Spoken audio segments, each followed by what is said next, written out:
Friendship அப்படின்னா நட்பு அப்படின்னு நம்ம தமிழில் புரிஞ்சுக்கலாம்.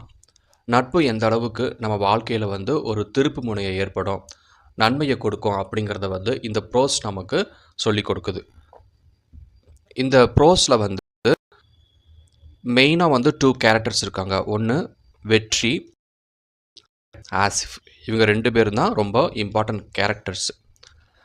இப்போது இந்த ப்ரோஸ் எப்படி எழுதியிருக்குன்னு பார்க்கலாம். வெற்றி had a successful construction business called வெற்றி கன்ஸ்ட்ரக்ஷன்ஸ்.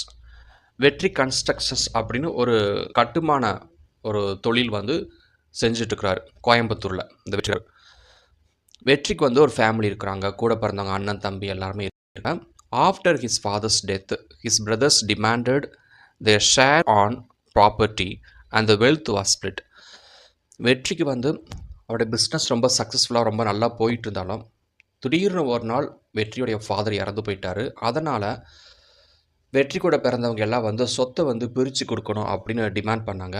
அதனால் சொத்து எல்லாமே பிரிஞ்சு போகும்போது வெற்றிக்கு இதில் நிறைய இழப்பு ஏற்பட்டது. ஏன்னா வெற்றி பிஸ்னஸ் ஸ்டார்ட் பண்ணதே லோன் வாங்கி சொத்தெல்லாம் கொஞ்சம் சொத்துலேருந்து இருக்கக்கூடிய பணம்லாம் போட்டு தான் பிஸ்னஸ் ஸ்டார்ட் பண்ணான். இப்போ அந்த சொத்துலாம் அந்தளவுக்கு இவனுக்கு இப்போ திரும்ப அவனுக்கு அவங்க கூட பிறந்தவங்க கூட கொடுக்கறதுனால இவனுக்கு கொஞ்சம் இழப்பு ஏற்பட்டுச்சு. வெற்றி found it difficult to manage his business. So இப்போ கையில் இருக்கக்கூடிய அந்த பிஸ்னஸ் ரன் பண்ண முடியாத அளவுக்கு கூட இப்போ அவனுக்கு வருமானம் கிடையாது. ஏன்னா இருக்கிற சொத்து எல்லாமே போயிடுச்சு. பிரித்து கொடுக்கும்போது இவனுக்கு அந்த அளவுக்கு ஒரு போதுமான சொத்து இவனுக்கு கிடைக்காதனால பிஸ்னஸையும் ரன் பண்ண முடியல. அதனால் அப்படியே அந்த கையில் இருக்கக்கூடிய அந்த கன்ஸ்ட்ரக்ஷன் பிஸ்னஸை அப்படியே ஸ்டாப் பண்ணிட்டான். அதுக்கப்புறம் ஏதாவது ஒரு வேலைக்கு போகலாம் அப்படின்னு சாதாரண வேலையை தேடிட்டு இருக்கிறான்.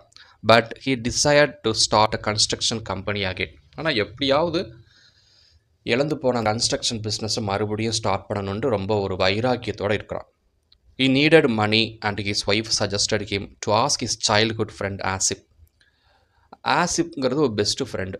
வெற்றி தன் ஒய்ஃப்கிட்ட அடிக்கடி சொல்லிகிட்டே இருப்பான், எனக்கு ஒரு பெஸ்ட்டு ஃப்ரெண்டு இருக்கிறான் ஆசிஃப், ஒருத்தர் சென்னையில் இருக்கிறான், பெரிய பிஸ்னஸ் மேன் அப்படின்னு நிறைய தடவை ஒய்ஃப்கிட்ட சொல்லி கொண்டே இருப்பான். ஸோ இப்படி இந்த மாதிரி சமயத்தில் ரொம்ப ஒரு நம்பிக்கை இழந்து இருக்கும்போது ஒய்ஃபு தான் சொல்கிறாங்க, ஏன் நீங்கள் உங்கள் ஃப்ரெண்டை கேட்கக்கூடாது உதவிக்கு, ஃப்ரெண்டு கண்டிப்பாக உங்களுக்கு ஏதோ உதவி பண்ணுவார்னு. மனைவி அவனோட ஃப்ரெண்டை இவனுக்கு ஞாபகப்படுத்துகிறான். After a deep thought, he decided to meet his friend. He took a train and went straight to Asif's office. உடனே சென்னை கிளம்புறான். ஏன்னா சென்னையில் தான் ஆசிஃப் இருக்கிறான். சென்னை போய் ஆசிஃப் ஆஃபீஸை நோக்கி போகிறான். ட்ரெயினில் ட்ராவல் பண்ணுறான். He was nervous because he thought he might not get an appointment to see him. ஏன்னா ரொம்ப நாள் ஆச்சு ஆசிஃபை மீட் பண்ணி, திடீர்னு போகுமா என்ன நினைப்பான் அப்படின்னு அவனுக்கு ஒரு நர்வஸாக இருக்குது. அதுக்கப்புறம் ஆசிஃப் பெரிய பிஸ்னஸ்மேன், உடனே அவனை பார்க்குறதுக்கு வாய்ப்பு கிடைக்காது, அலோவ் பண்ண மாட்டாங்கன்னு அவனுக்குள்ளேயே நினச்சிக்கிட்டு இருக்கான். But Asif saw him on the CCTV camera and came out to welcome him warmly. இவன் இந்த ஆஃபீஸ்க்கு நுழைஞ்ச உடனே சிசிடிவி கேமராவில் ஆசிஃப் தன்னோட கேபினில் உட்காந்து பார்த்துட்டான். யார் வந்திருக்காங்கன்னு பார்த்துன்னு கண்டுபிடிச்சிட்டான், இது நம்ம ஃப்ரெண்டு வெற்றி அப்படின்னு கண்டுபிடிச்சிட்டான். உடனே அந்த கேபினில் வெளியே வரும்போது வெற்றி அந்த ரிசப்ஷனிஸ்ட்டை பேசிகிட்டு இருக்கார். ரிசப்ஷனிஸ்ட் என்கொயரி பண்ண, நீங்கள் யாரை பார்க்கணும். பின்னாடி கூடி வெற்றியை பார்த்து வெற்றி நல்லா இருக்கியா அப்படின்னு கண்டுபிடிச்சி அந்த ஆசிஃப் பேசிட்டான். வெற்றிக்கு ரொம்ப சந்தோஷமாயிடுச்சு. They discussed about school days, fun memories and their business.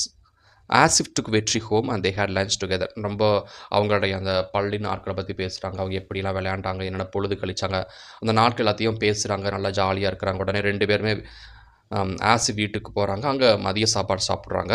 After 2 days, Vetri received a call asking him to come to Chennai. As Asif had assigned a new project to Vetri, Vetri couldn't believe it.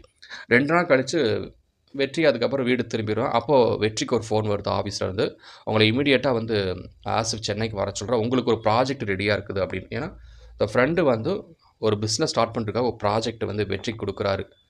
இது இவ்வளவு ஒரு ஃப்ரெண்டாக இருந்து இந்தளவுக்கு ஒரு நமக்கு ஒரு project கொடுக்குறாரு பிஸ்னஸ் ஸ்டார்ட் பண்ணுறதுக்கு அப்படின்னு நினச்சி ரொம்ப அவனால் நம்பவே முடியல. ரொம்ப சந்தோஷமாக இருக்கிறான், ஆச்சரியமாயிட்டான். ஸோ இப்படி ஒரு நட்பு இந்த அளவுக்கு ஒருத்தரோட வாழ்க்கையை உயர்த்துறதுக்கு உதவி செய்யுங்கிறது தான் இந்த ப்ரோஸ் நமக்கு சொல்லியிருக்குது.